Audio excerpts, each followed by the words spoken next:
This is the RQ-4 Global Hawk, America's largest drone. A machine the size of an airliner, wider at the wingtips than a Boeing 737, sitting alone on the runway. But look closer. No cockpit, no windows, no door for a pilot to climb through. Because in a few minutes, this thing will start its own engine, taxi itself out, and take off, with nobody flying it. Nobody on Earth. The Air Force has flown these for a quarter of a century, and one of them can do something no other jet on the planet can. Climb to the edge of space and stay there for a day and a half, watching an area the size of a small country through clouds in total darkness. And here's the part that stops people. It carries no bombs, no missiles, not one single gun. An aircraft that flies itself, sees everything, and shoots nothing. How any of that is possible comes down to 4 things this machine was built to do. And the first one is hiding in plain sight, right there in the shape of the wing. Run your eye along that wing.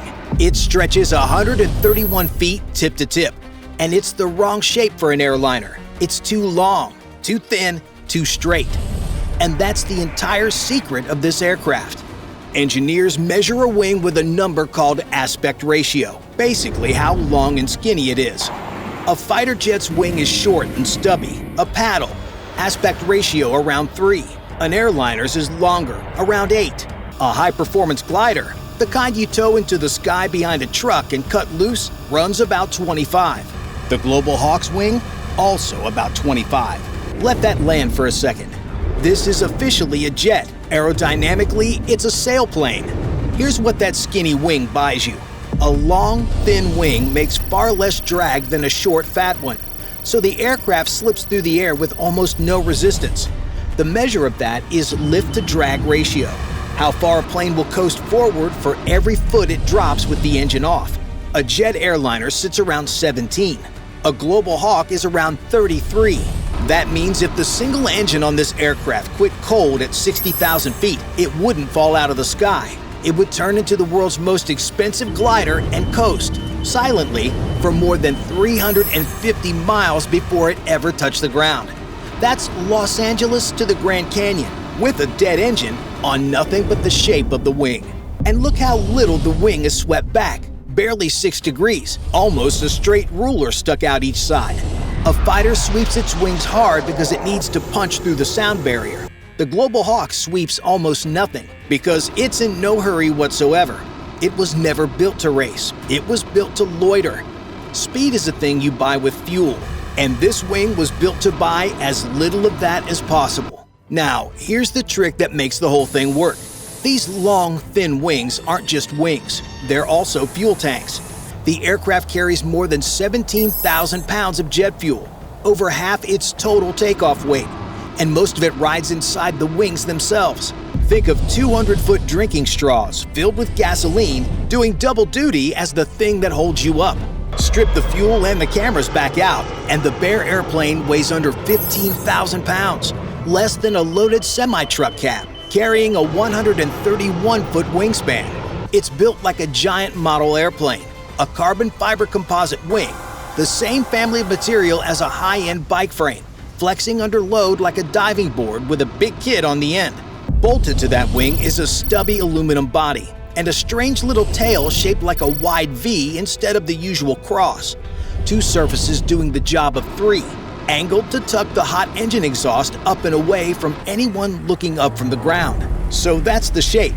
A powered sailplane with a wingspan longer than the Wright brothers' entire first flight. That is barely more than a flying fuel tank with wings. Hold on to that, because it's the reason this machine can do something no other jet on Earth can do. We'll come back to it. And notice what it doesn't have. No armor, no weapons, nothing to shoot back with. For a machine built to see everything, it's almost completely defenseless. Hold on to that one too. Because a wing this efficient wasn't built to keep something light in the air for fun. It was built to carry one thing, for as long as physically possible. And to understand this aircraft, you have to understand what's bolted underneath it. The headline instrument is radar, but not the kind that just goes ping and shows you a blip. This is synthetic aperture radar, SAR, and it is genuinely clever. Here's the problem it solves.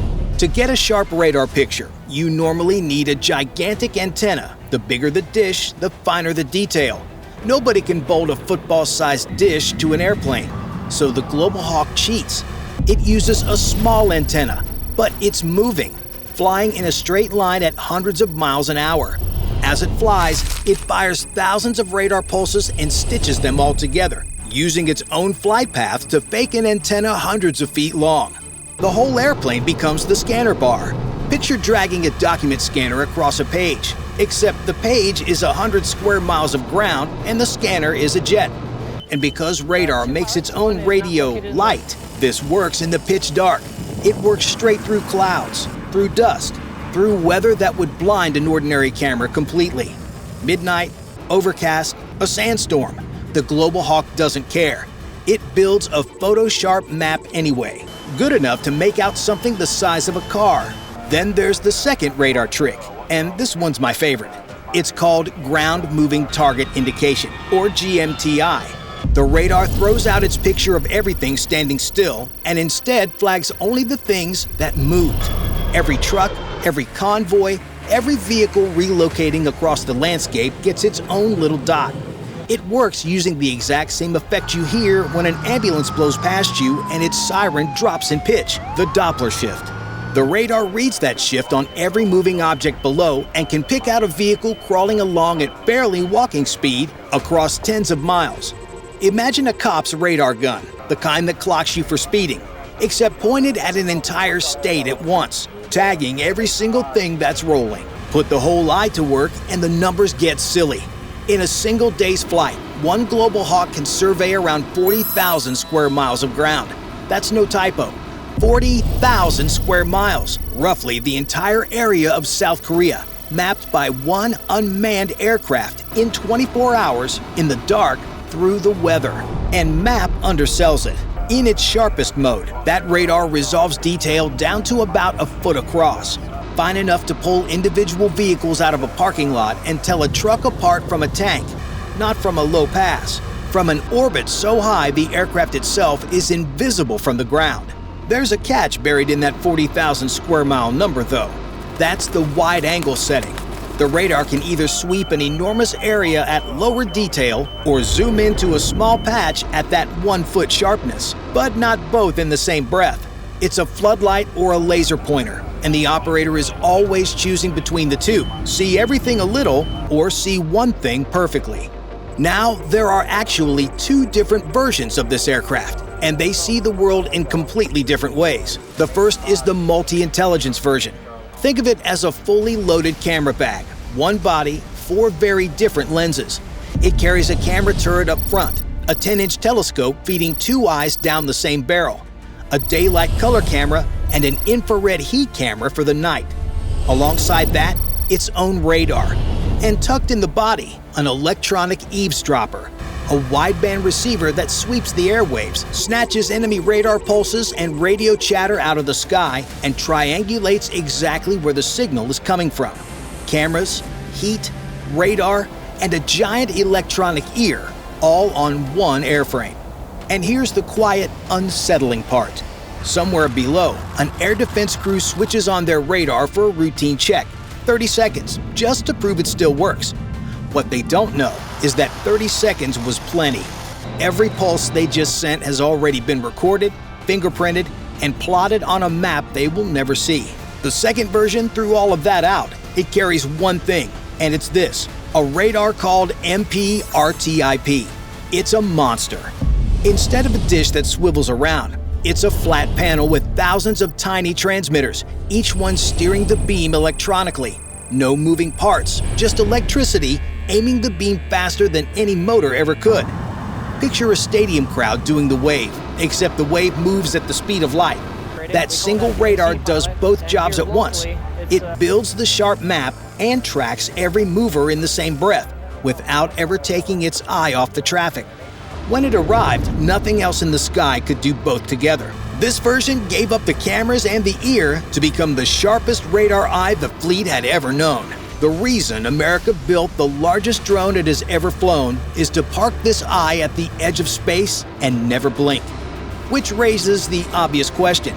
If there's no cockpit, no pilot, and no windows, who is actually flying it?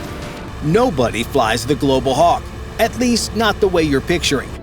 Go find the cockpit, and it's a room on the ground with 4 computer monitors, a keyboard, and a mouse. That's it. There's no control stick, no yoke, no rudder pedals.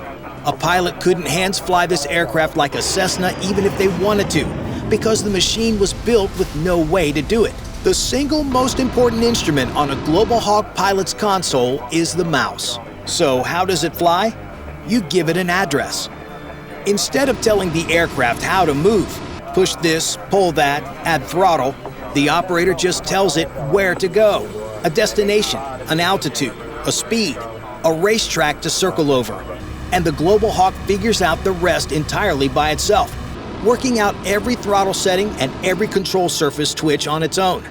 It's the difference between steering a car and dropping a pin in Google Maps for a self-driving one. You're not driving, you're giving directions. And it does this through every phase of flight, including the 2 that everyone assumes need a human most: takeoff and landing. The Global Hawk taxis itself, lines itself up, and lifts off with no hand on anything.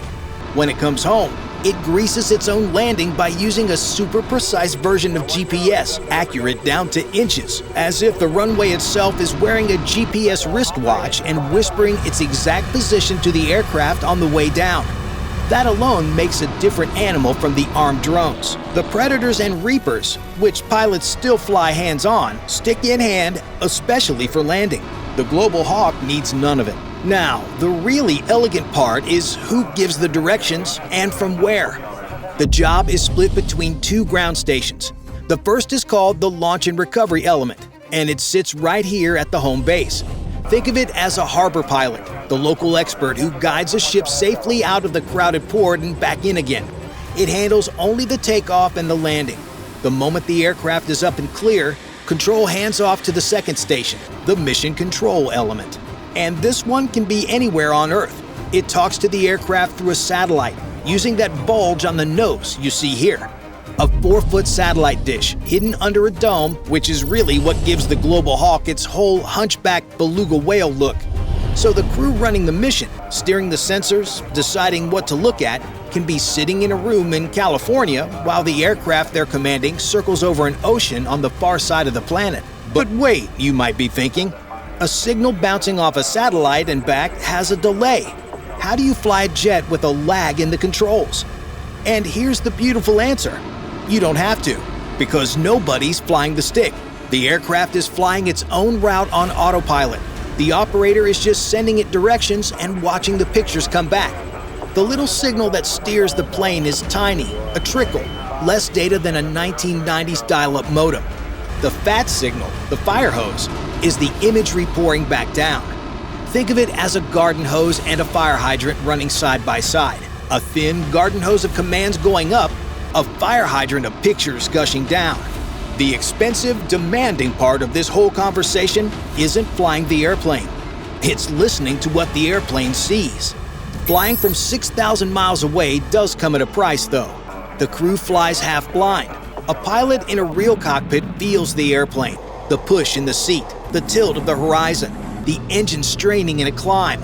The Global Hawk's crew feels none of that. They run the aircraft entirely through numbers on a screen and a video feed, stripped of 4 of their 5 senses. It's really less like piloting and more like managing the world's most important spreadsheet. And a single crew doesn't even have to stop at one aircraft. One team can hold the reins of more than one Global Hawk at a time, several unblinking eyes spread across a map thousands of miles wide. But how does something this big, this slow, and this defenseless survive up there, hour after hour, in hostile skies? The Global Hawk cruises at around 60,000 feet, 11 miles up. To put that in perspective, the airliner that took you on vacation flies at about 35,000 feet. This machine cruises nearly twice as high as that, in a slice of the sky most aircraft can't even reach. Up there, the air is barely there at all. At 60,000 feet, the air is only about a tenth as thick as it is on the ground, and the temperature outside sits around 70 degrees below zero. That thin, freezing air is the whole reason this aircraft can do what it does. And it's why that giant glider wing matters.